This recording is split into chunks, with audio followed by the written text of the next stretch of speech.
পরপর দুইবার তেলের দাম বৃদ্ধি করতেছে। আমরা কিভাবে এটা অ্যাডজাস্ট করব? আমাদের আয় তো বাড়ে নাই, না পারছি ভিক্ষা করতে, না পারছি সন্ত্রাসী করতে। এখন যে কোনো এক দলে নাম লেখাতে হবে, তাছাড়া উপায় নেই। রাইড বলতেই নাই। এখন উবার পাঠাও যেভাবে ওরা ভাড়া দেয়, সেই ভাড়াতেও আমাদের পোষায় না, যার কারণে আমরা খ্যাপেই বেশি যাই।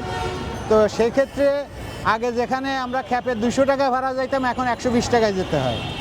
এদিকে তেল বাড়ছে 145 টাকা, আর আমাদের ভাড়া কমে 120 টাকা হয়েছে।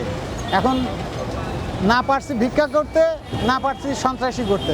এখন যে কোনো এক দলে নাম লেখাতে হবে, তাছাড়া উপায় নেই।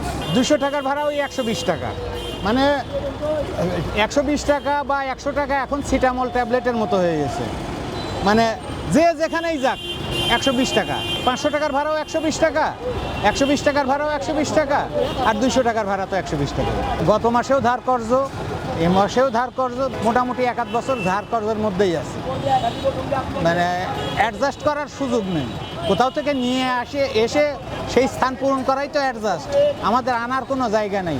আগে 10টা রাইড দিলে এখন 3টা রাইড, 7টাই নাই।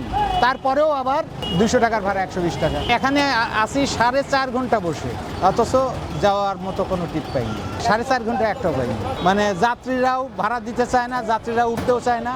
তারপরেও আমাদের রাইড তো নাই।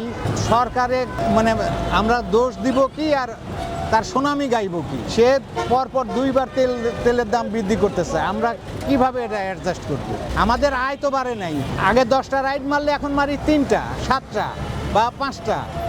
রাইড তো ওভারঅল কমেই আছে, তারপরেও তেলের দাম বৃদ্ধি। এখন আমাদের তো প্রতিদিনের খরচ, হাত খরচ এবং তেল খরচ, সেটাই হয় না।